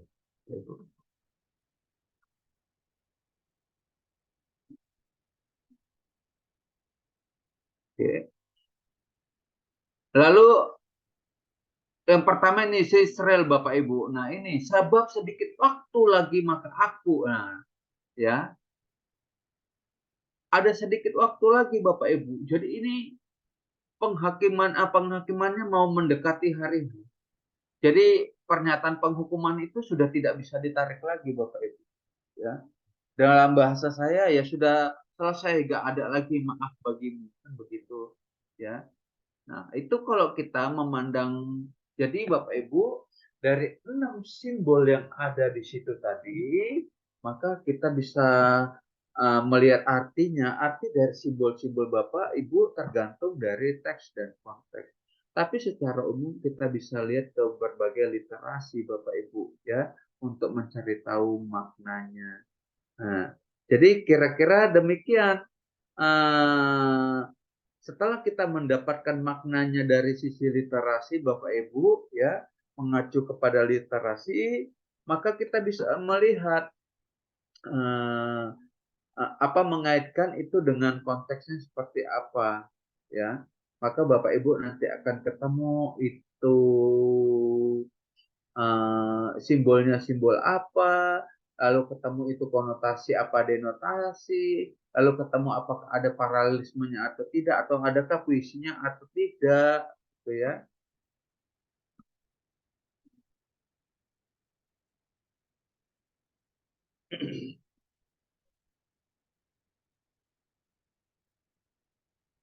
Oke, sekali lagi Bapak Ibu, di sini kan kita bisa melihat bahwa ini bentuknya simbol nubuat, tindakan simbolik yang artinya memang mereka sudah pasti akan dihukum oleh Tuhan. Di sini Bapak Ibu. Jadi nubuat, tindakan profetik yang dilakukan oleh Hosea itu adalah ancaman dan penghukuman yang akan diberikan Tuhan kepada umatnya, dan itu tidak mungkin ditarik lagi dan itu pasti dieksekusi Bapak Ibu. Ya. Jadi saya memandang Tuhan memainkan aturannya dengan sangat ketat sekali Bapak Ibu. Nggak main-main ya. Baik, sampai sejauh ini apakah ada di antara Bapak Ibu yang ingin bertanya?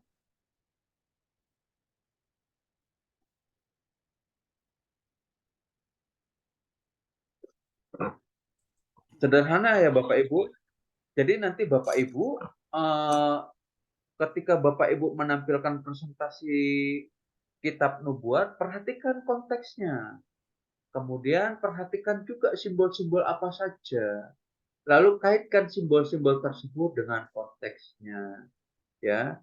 Nah, lalu cari dulu makna simbol-simbol tersebut. Maknanya didapat dari mana ya? Literasi tentu saja, kamus-kamus Alkitab, leksikon dan seterusnya, workbook teologi, ya. Baru makna tersebut Bapak Ibu kaitkan dengan teks dan konteksnya. Maka makna tersebut Bapak Ibu jabarkan jadi lebih lengkap lagi. Nah, lebih lanjut lagi, itu belum ada di buku saya Bapak Ibu. Saya pikir saya udah nulis buku tentang simbol Bapak Ibu ya. Aduh, ya udah mimpi-mimpi aja saya. Silakan Pak Hari. Kayak gempa barusan nggak apa-apa. Pak Hari suaranya pelan-pelan ya di saya ya. Pak, mau nanya Pak. Ya. Saya yang bingung tadi Bapak tuh dari nama aja tahu itu simbol Pak. Kok nama aja bisa ketahuan itu simbol Pak? Ya karena kan udah ada artinya, Pak. Ya kan? Udah ada artinya, Pak. Makanya kita jadi tahu nama itu adalah simbol dari salah satu bentuk penghukuman Allah kepada umatnya kan. Nah, itu Pak. Melahirkan anak-anak sundal. Nah, kalau kita tarik ke penciptaan, ketika Adam dan Hawa jatuh, maka dia melahirkan anak-anak yang berdosa kan. Ya. Nanti Bapak Ibu bisa lihat tuh, mulailah ada pembunuhan oleh Kain. Nanti di pasal berikutnya ada lagi pembunuhan oleh Lameh. Ya. Nanti ada lagi tindakan yang lebih bengis lagi Bapak Ibu, ya, di zaman Nuh. Nah, kemudian ada lagi tindakan yang lebih menyedihkan, di mana anaknya Nuh meniduri, itu ya. Nah, itu. Kemudian, itu terus eskalasinya terus naik, terus naik. Nah, sama, ini mau menunjukkan bahwa mereka sudah diambil oleh Tuhan, tahu-tahu mereka kembali kepada kenajisan. Maka keturunan mereka pun najis. Tapi dalam itu kan dalam teks sebelumnya dikatakan melahirkan anak-anak surga, keturunannya berdosa. Nah, ingat Bapak Ibu, kembali kepada kitab Ulangan, Pak. Kutuk generasi ketiga, generasi keempat, ya kan? Itu generasi, ada 3 generasi, 1, 2, 3, penghukuman semua kan isinya Bapak Ibu. Anaknya si itu kan. Nah, jadi generasinya si anak pertama, kedua, ketiga itu dihukum. Tapi nama anak itu sendiri adalah simbol dari bentuk penghukuman yang Allah akan jatuhkan kepada umat Israel. Nah, gitu Pak. Ya. Kalau tadinya namanya tidak diartikan, ya, maka kita tidak akan menempatkan itu sebagai simbol. Pak, kan banyak nama yang diartikan apakah simbol? Iya, ketika nama itu beberapa nama diartikan Bapak Ibu dan sesuai dengan konteksnya, maka itu menjadi simbol. Yuk kita perhatikan. Di konteksnya ini kan Tuhan dalam kerangka ingin menunjukkan dia setia dan ingin menunjukkan umatnya tidak setia. Ketidaksetiaan itu harus mendapatkan pembalasan yang setimpal. Maka digambarkanlah anak-anak itu sebagai bentuk-bentuk penghukuman yang akan ditanggung oleh umatnya, gitu ya. Dan kalau Bapak Ibu melihat ini dalam kerangka nubuat tindakan profetik. Ingat tadi teorinya Bapak Ibu, nubuat tindakan profetik itu adalah nubuat yang paling akhir akan diturunkan Allah kepada umatnya. Karena apa? Karena umatnya tidak bisa dinasehati lagi. Itu udah keras kepala, tegak tengkuk lah, kira-kira seperti itu. Maka turunlah nubuat tindakan, di mana nubuat tindakan itu secara teori sudah dipastikan bentuknya adalah penghukuman. Jadi karena kita jadi tahu, karena nama ini adalah memberikan penjelasan tentang penghukuman yang akan diambil, maka kita bisa tahu bahwa nama ketiga anak dari Hosea dan Gomer itu adalah bentuk-bentuk penghukuman yang akan Allah berikan. Dengan demikian, antara makna dengan teksnya itu berlawanan. Maksudnya begini, teksnya adalah figuratif, konotasi makna tidak sebenarnya, tapi penjelasannya itu makna sebenarnya.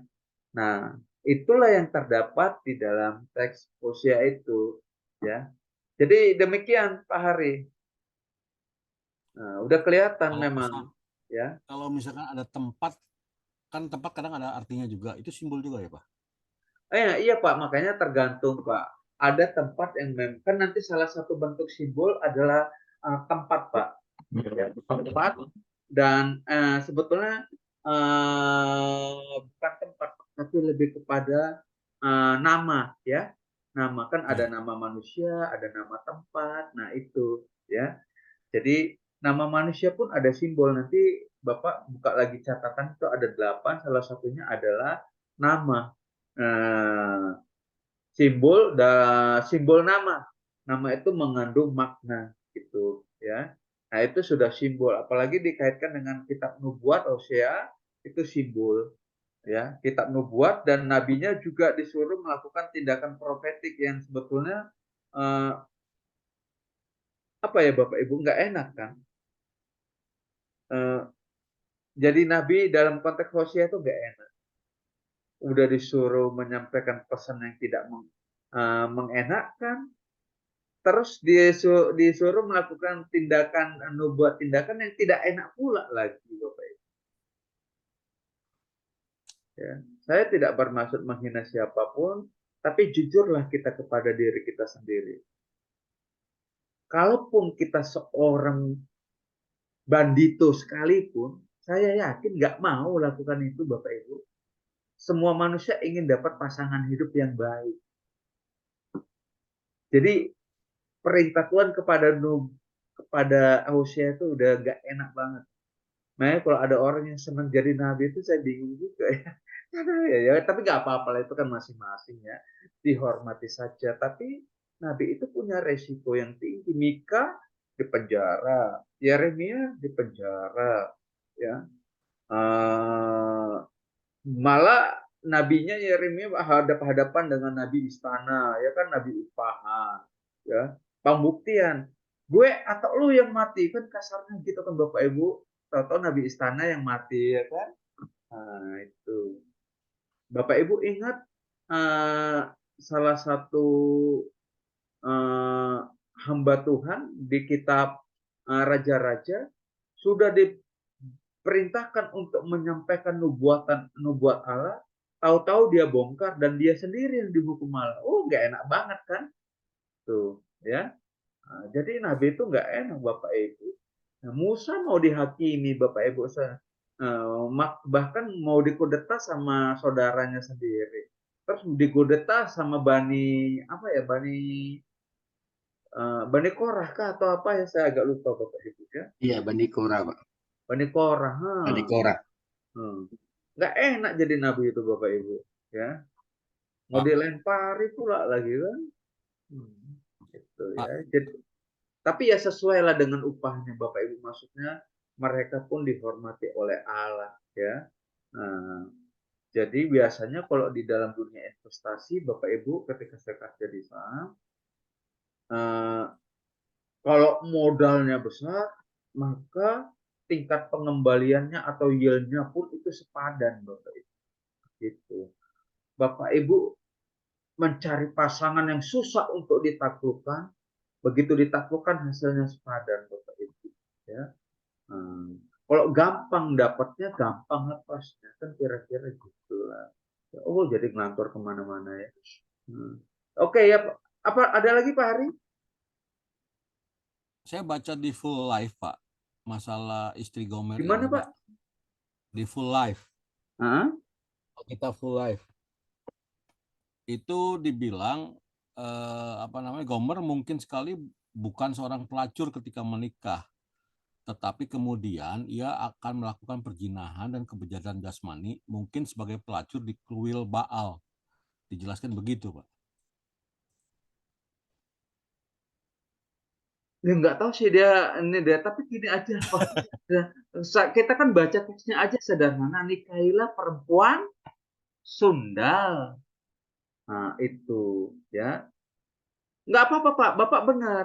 Kalau dibilang ini, jadi gini Bapak Ibu, pelacur itu ada dua.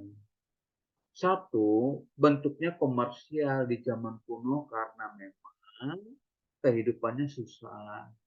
Tapi yang kedua, ada yang disebut pelacur bakti.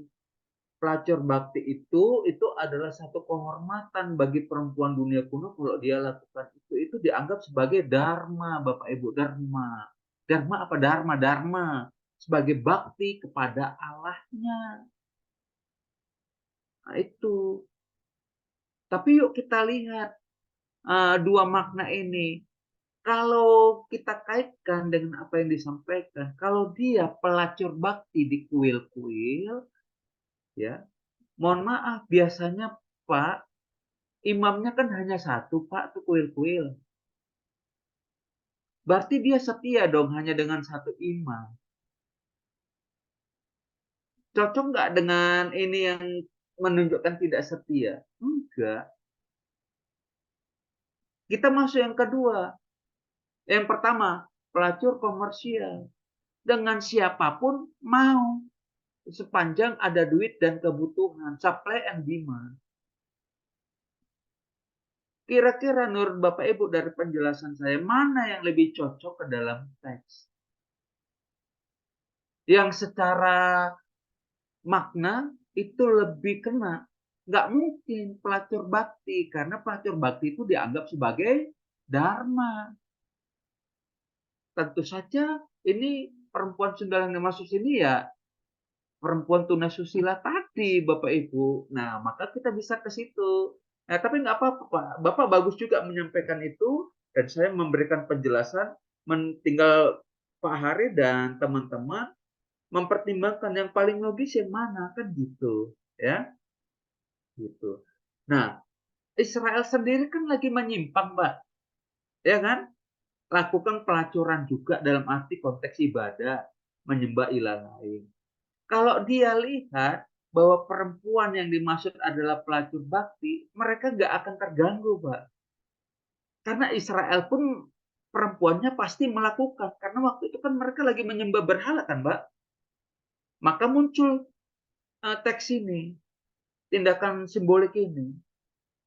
Bagi mereka kalau itu si Gomer pelacur bakti, malah mereka akan semakin menjadi-jadi karena dianggap sebagai pembenaran.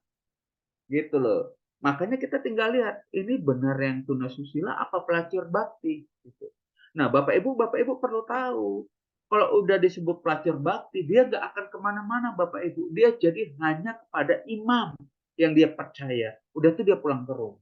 Nanti dia ibadah lagi, Bapak Ibu, ya buat korban lagi. Dia datang lagi ke sana, dia serahkan lagi dirinya pada imam yang sama. Balik lagi. Gitu. Ya. Jadi nggak match dengan situasi yang dihadapi oleh Hosea. Maka kita bisa menyimpulkan kira-kira nih yang paling mendekati mana. Itu. Kalau saya sendiri memperkirakan itu benar-benar bukan dalam arti sundal sebagai penyembah berhala, Bapak Ibu. Enggak ya. Nah, beda Bapak Ibu ketika bicara tentang Rahab. Nah, ini yang saya bilang, kadang-kala kita denotasi jadi konotasi, konotasi jadi denotasi. Makna sesungguhnya jadi figuratif, figuratif jadi denotasi. Rahab itu dikatakan perempuan sundal. Tapi yuk kita lihat kembali ke atas Bapak Ibu. Rahab itu salah satu garis nama yang masuk dalam silsilah Yesus di Matius. Benar nggak? Bapak Ibu, yuk kita kembali. Bayangkan, nenek moyangmu perempuan tunasusila nggak masuk, Bapak Ibu. Itu tersandung semua orang. Maka kita bisa lihat kata sundal di sini itu sesungguhnya apa kalau dikaitkan dengan teks Yeriko penyembah berhala, Bapak Ibu. Ya. Oh, jadi sundal di sini itu yang dimaksud si penulis adalah si Rahab adalah perempuan dari keluarga penyembah berhala. Sesuai dengan konteksnya. Allah tarik dia untuk masuk di dalam keselamatan. Nah, itu. Makanya nanti kan kelihatan, oh, generasi nenek moyang Yesus juga ada dari bangsa kafir, mau menunjukkan kepada kita Allah juga cinta kepada bangsa kafir sehingga bangsa kafir ditarik ke dalam keselamatan. Maka jadilah Allah dengan keselamatan universal. Allah yang menyelamatkan secara universal. Nah, itu jauh lebih tepat. Nah, nanti Bapak Ibu tinggal lihat latar belakang sejarah budaya. Ya. Dia itu tinggal di tembok, Bapak Ibu, bukan di dalam kota, tapi dia tinggal di tembok. Menara itu lebarnya bisa 6 sampai 8 meter, Bapak Ibu. Bapak Ibu lihatlah. Great Wall ya kan? Wih, luar biasa itu Bapak Ibu. 1 truk atau 2 truk bisa lewat di situ, Bapak Ibu. Ya. Jadi Bapak Ibu harus membayangkan itu, dan itu jadi tempat tinggal juga Bapak Ibu. Ada tempat-tempat tinggalnya. Barak-barak, tentara, dan segala macam. Nah, karena di situ ada barak tentara, maka dipenuhilah kebutuhan untuk tentara apa? Makan dan minum dan tempat mabuk-mabukan. Jadi si Rahab tinggal di situ dan dia dikenal oleh para tentara, maka dugaan yang paling mendekati dia mempunyai bisnis rumah makan dan minuman dan dia juga penyembah berhala. Jadi begitu Bapak Ibu, ya. Panjang kajiannya Bapak Ibu. Waktu itu saya kalau nggak salah belum belum sampaikan ke Bapak Ibu juga ya. Jadi mohon maaf ya. Nah, tunggu coba Bapak Ibu ya. Tunggu kita lihat dulu Bapak Ibu.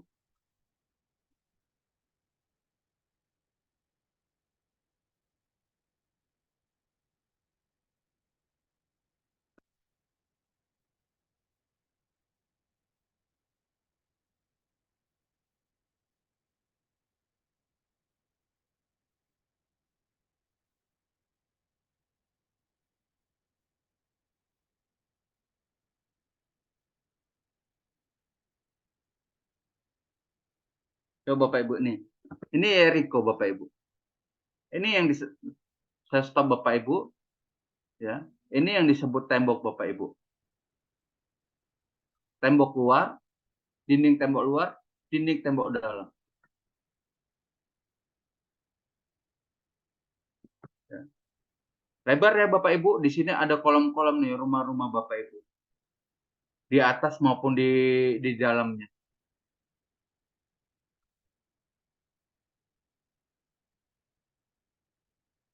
Nah, ini Bapak Ibu. Jelas ya? Ada rumah-rumah kan Bapak Ibu? Di dalamnya juga ada Bapak Ibu. Karena dia tinggi.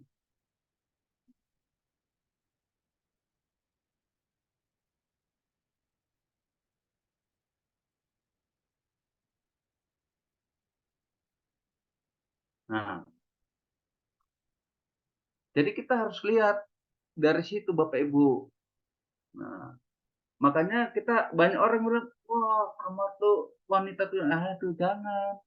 Itu yang dimaksud sundal di situ adalah dia penyembah berhala. Beda dengan yang di Hosea. Dia bukan pelacur bakti, tapi dia memang benar-benar wanita tunasusila. Gonta-ganti sana sini. Memang Bapak Ibu pikir yang disembah orang Israel cuma satu dewa? Banyak Bapak Ibu. Ya, sesuai kan? Nah, kalau pelacur bakti kan hanya satu, berarti satu dewa doang, nggak cocok.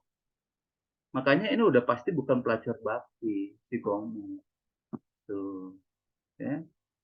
Jadi kita kira-kira gitu ya Pak Hari ya. Nah, Bapak tinggal pertimbangkan saja, renungkan mana yang paling mendekati dengan teks dan konteks. Terima kasih Pak. Ya. Oke, ada lagi Bapak Ibu?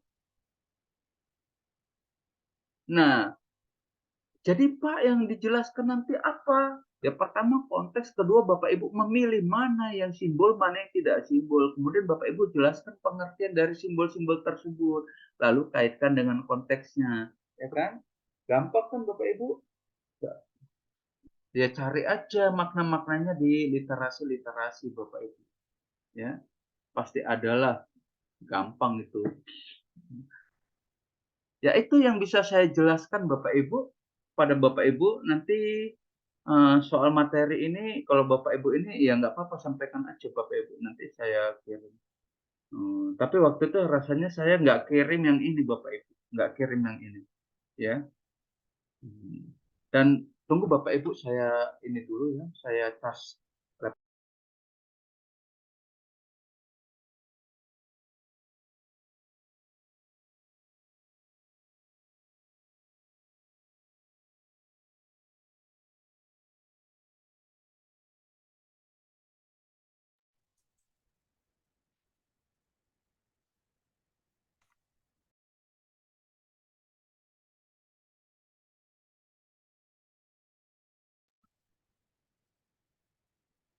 Oke. Nah, oh iya Bapak Ibu. sama dengan pesan yang ada saya sampaikan ke angkatan 2022, saya akan sampaikan ke juga Bapak Ibu, siapa tahu di antara Bapak Ibu ada yang sudah menjadi guru POM, ya.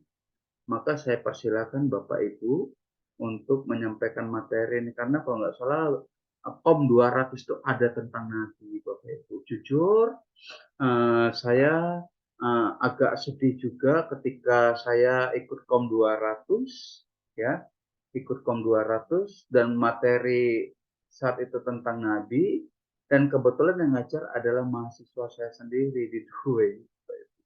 Tapi saya belum masuk kelas dia, jadi dia nggak kenal saya. Lalu saya bilang, Pak, gitu ya, saya udah tahu nih mahasiswa saya, tapi saya panggil Pak, saya coba luruskan, lalu saya bilang, Pak, Bapak yakin penjelasan tentang Nabi seperti itu? Oh iya, ini sudah saya jelaskan banyak sekali di gereja manapun, karena saya guru hukum. Waduh, saya diam aja seperti itu. Yes lah, ya kan? Karena saya bilang, setahu saya nggak seperti itu. Oh, dia ngotot, ya sudah ngapain? Saya kan nggak suka juga berbantah-bantahnya. Tahu-tahu saya masuk di kelas dia, Bapak Ibu. Nah, tapi dia udah lupa mungkin, ya udah lupa. Lalu saya jelaskan tentang Nabi. Panjang lebar, Bapak Ibu. Sampai waktu itu kelebihan jam. Kebetulan saya ditaruh di kelas paling akhir. Oh, saya baru ngerti, Pak. Jadi ternyata Nabi itu seperti itu ya, bla bla bla bla bla. Kan waktu Bapak ngajar guru POM, saya coba meluruskan Pak, saya sebut namanya Bapak Ibu ya, Yanto lah namanya.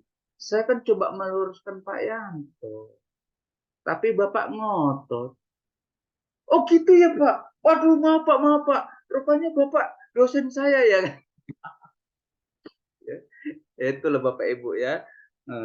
Jadi maksud saya Bapak Ibu, silakan nanti Bapak Ibu mengajar pada orang melalui ini ya, boleh jadikan materi ya, asal jangan Bapak Ibu jadikan bahan untuk buku saja Bapak Ibu ya. Oke, Grace, silakan Grace ya. Iya Pak, izin bertanya Pak terkait simbol, menarik sebenarnya Pak. Tadi kan Bapak menjelaskan ya Pak tentang anak-anak Hosea ini ya Pak ya, gitu kan ada makna simbol di situ ya Pak ya. Berarti kan itu kan ada artinya dong Pak maknanya. Nah, pertanyaan saya sebenarnya suatu simbol itu bisa nggak sih Pak secara ada makna konotatif sama denotatifnya gitu Pak. Jadi dua sekaligus, atau biasanya simbol itu hanya konotatif aja Pak. Begini, saudara, ketika itu merujuk kepada simbol, tinggal kita lihat simbolnya simbol apa. Apakah itu makhluk, ataukah itu arah mata angin, ataukah itu benda, ya. Nah, kalau berhubungan dengan nama, biasanya memang dia mempunyai dua makna, konotasi dan denotasi. Contoh, Nabal. Nabal itu artinya, mohon maaf lah kasar bahasa saya ya, bebal atau dungu lah gitu. Nah, Nabal itu sendiri nanti digunakan di dalam teks lainnya. Jangan seperti Nabal, maksudnya jangan bebal gitu kan.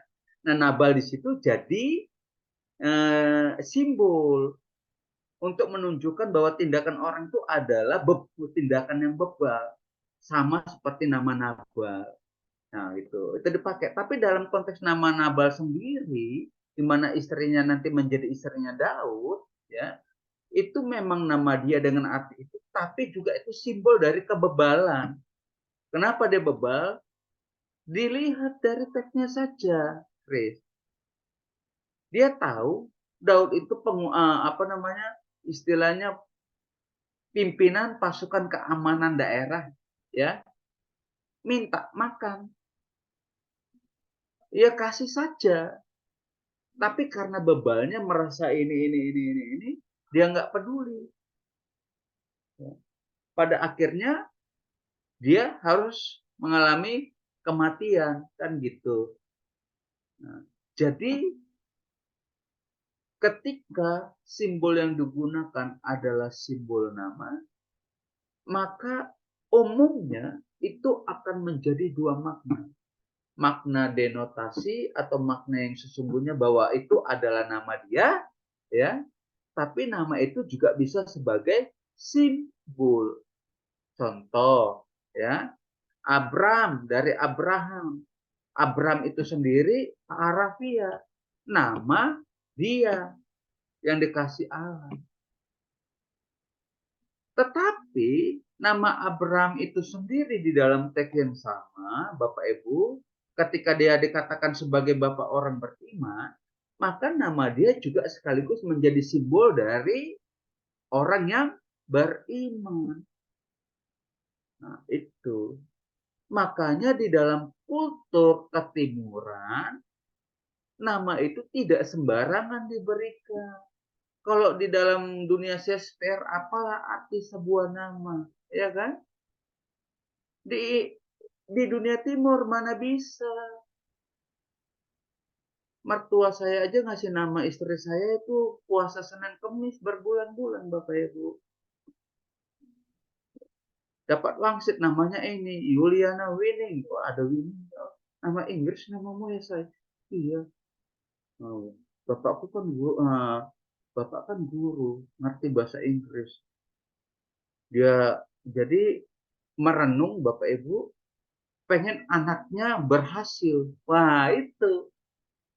Sesuai Bapak Ibu, berhasil dia jadi sesuai dengan cita-cita bapaknya. Dia mau anaknya jadi guru dan jadi PNS. Ya. Nah, itu berhasil Bapak Ibu. Betul itu. Bapak saya ngasih nama saya Hikmah, tapi sebetulnya nama ini katanya bukan nama dari bapak saya. Nama dari seorang pendeta. Ya. Tapi dia lihat anaknya tersesat, nggak karu-karuan, nggak kayak pendeta, salah nama ini ya kan. Tetapi puji Tuhan lah Bapak Ibu, sebelum dia berpulang dia sudah lihat saya jadi dosen di STT. Bangga dia, berarti benar itu nama gitu kan. Walaupun untuk menuju jadi benar itu kacau dulu Bapak Ibu ya. Nah gitu. Ya. Nah di dunia timur kita seperti itu Grace. Makanya yuk kita lihat di dalam ini kan Israel itu dunia timur, dunia yang penuh dengan unsur mistik kan. Nama itu mistik, jadi bukan apa-apa dukun, enggak. Jadi area misterius gitu Bu. Yuk kita lihat. Makanya ketika dibilang aku adalah aku, Ahye Asar Ahye. Lalu dibilang itu Yahweh. Nama Allah adalah Yahweh. Yuk kita lihat. Kembali kepada konteks nama. Bapak Ibu boleh baca buku saya itu tentang teologi perjanjian nama. Nama itu pemberian, ya kan? Nah, ada harapan orang tua. Tapi ketika nama diberikan, itu juga menunjukkan otoritas dari yang memberi nama. Artinya yang memberi nama lebih berkuasa, lebih berdaulat. Yuk kita lihat. Allah bilang, namaku adalah Yahweh. Maka resikonya Bapak Ibu, orang akan mengatakan ada yang lebih tinggi dari Yahweh. Karena yang kasih nama itu adalah orang yang otoritasnya lebih tinggi. Nah, itu. Nah, jadi nama Allah sebetulnya siapa Pak? Apa Allah perlu nama? Kan jadinya begitu. Nggak perlu. Jadi Yahweh itu nama. Ya bisa nama, tapi bisa tidak. Tapi kalau Bapak Ibu lihat dengan konteksnya, ini kan Musa lagi ini nih. Tuhan, nanti kalau aku datang kepada mereka, mereka tanya, kau disuruh siapa? Ya kan, kira-kira gitu kan? Orang Israel nanya, engkau disuruh siapa? Kok ngajak-ngajak kami untuk keluar dari Mesir? Maka Allah bilang gini, ya, Ahye Asar Ahye, aku adalah aku. Berdasarkan konteks saya setuju dengan salah satu ini Van Roth. Dia bilang itu lebih condong ada beberapa Bapak Ibu. Itu lebih condong pengertiannya mau mengatakan gini. Soal nama bukan urusanmu Musa. Urusan Musa kerjakan saja apa yang Allah perintahkan. Jadi Ahye Asar Ahye itu maksudnya ke situ. bukan urusanmu, sampaikan saja. Ya, memberitahukanmu itu siapa tanpa nama. Gitu Bapak Ibu. Ya. Tapi yuk dari Israel dijadikan Yahweh nggak? Pak, persoalannya kan kita nggak tahu dari orang Israel ngambil YHWH itu dari situ apa dari mana. Itu kan tradisi panjang ribuan tahun yang sudah terlewati. Dan satu lagi Bapak Ibu, ini tradisi yang susah dicari soal nama. Kenapa? Persoalannya orang Yahudi nggak boleh sebut nama Yahweh. Hukum keempat, jangan menyebutkan nama Tuhan Allahmu sembarangan. Maka sejak keluar firman itu tidak pernah ada yang nyebut nama Yahweh. Kita aja yang sok-sokan. Ngubah-ngubah nama Allah mau jadi Yahweh. Ya kan? Kita ini kayak kadrun-kadrun itu. Lebih Arab dari orang Arab. Kita lebih Ibrani dari orang Ibrani. Orang Ibrani aja sampai saiki nggak mau sebut Yahweh. Pakainya apa? Adonai Elohim, Adonai Elohim. Kita sok Yahweh. Apa nggak mati ketawa itu orang Ibrani, nanti orang Yahudi. Ya. Mending mati ketawa. Kalau dia ngamuk, Bapak Ibu, kalian menghina Allah kami. Bisa perang ya, bisa dinuklir kita. Jadilah kayak Hamas nanti aja. Hancur lebur kita. Ya. Gitu ya Grace ya. Jadi lihat nggak semua yang berbau nama misalnya ini itu adalah simbol, tapi di dalam teks-teks nubuat dan apokaliptik, maka kita sudah harus memasang warning bahwa ketika bicara nama kita harus fokus benar ke ini, tapi biasanya memang ada pengertian gitu ya. Ben Hinnom itu nama tempat, tapi juga sebagai simbol tempat penghakiman. Itu Yeremia. Ya. Itu. Gitu ya, Grace ya. Baik Pak, makasih Pak, pencerahannya luar Ya. biasa. Ya, Bapak Ibu, dibaca saja Bapak Ibu buku tema-tema teologi perjanjian lama, walaupun ada kekurangan di sana sini, tapi paling enggak informasi yang disampaikan itu cukup padat. Apalagi Bapak Ibu baca beberapa tema itu hampir tidak ada rujukannya, tapi rata-rata sedikit sekali Bapak Ibu. Misalnya kayak perang Yahweh, Bapak Ibu akan sulit menemukan tulisan seperti itu Bapak Ibu. Karena perang Yahweh saja Van Rot dan beberapa teolog yang ini itu membahasnya sangat sedikit Bapak Ibu ya. Jadi itu bisa Bapak Ibu jadikan rujukan. Cuma memang saya menyesal juga Bapak Ibu ya. Menulis buku yang ketiga ini pun ada menyesalnya juga Bapak Ibu. Ternyata saya dijanjikan buku saya ada di Google Book ya, walaupun nanti di random halaman-halamannya, tapi sudah 3 bulan nggak muncul-muncul. Saya sampaikan ke mereka, hampir 4 bulan nggak muncul-muncul. Saya sampaikan saya kecewa. Minta mohon maaf mereka Bapak Ibu, nggak tahu lah ya. Jadi ya itulah Bapak Ibu ya. Bapak Ibu bisa baca, nanti rencananya saya akan perbaiki dan saya akan jual di Google Play Store Bapak Ibu. Untuk yang soal tradisi Batak dan tema-tema teologi perjanjian lama.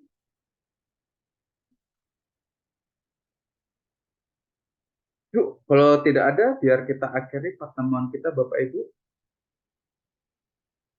Baik, silakan saya kembalikan. Minggu depan Bapak Ibu siap-siap presentasi kitab simbol ya. Berdasarkan RPS itu berarti nubuat memahami tentang nabi dan simbol di dalam Yeremia 19 ayat 1 sampai 15. Ini panjang loh ini Bapak Ibu. Ya. Saya sudah punya Bapak Ibu, dan jujur ini termasuk tulisan yang saya jual Bapak Ibu. Secara total analisisnya saja ada 42 halaman. Ya. Teorinya ada 49 halaman. Itu yang saya jual ke teman saya tadi Bapak Ibu ya. Nyesal karena hanya dijual dengan angka 4,5 juta Bapak Ibu. Nyesal habis-habisan Bapak Ibu. Oke, yuk. Jangan Siapa minggu depan? Saya Pak Samuel Oh, dan Bu kelompok Sam, Emilia. ya. Iya. Presentasi sebelumnya bagus. Kalau bisa lebih bagus lagi ya, Bapak Ibu tampilkan. Iya Pak. Boleh juga nggak Pak tadi minta yang materi tentang Bapak simbol itu Pak? Oke, baik-baik. Nanti saya simbol apa nubuat? Simbol Pak. Buat yang minggu depan kan simbol ya. Oh, dulu bukannya saya udah kasih ya, Bapak Ibu ya? Tunggu ya, Bapak Ibu saya cek dulu.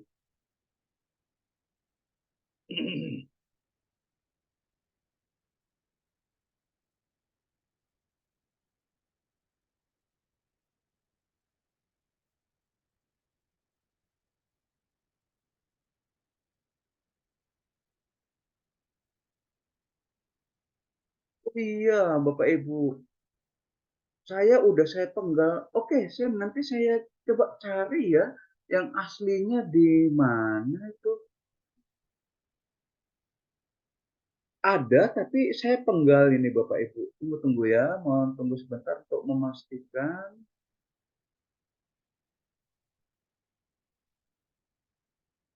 Oh ya, ada. Oke.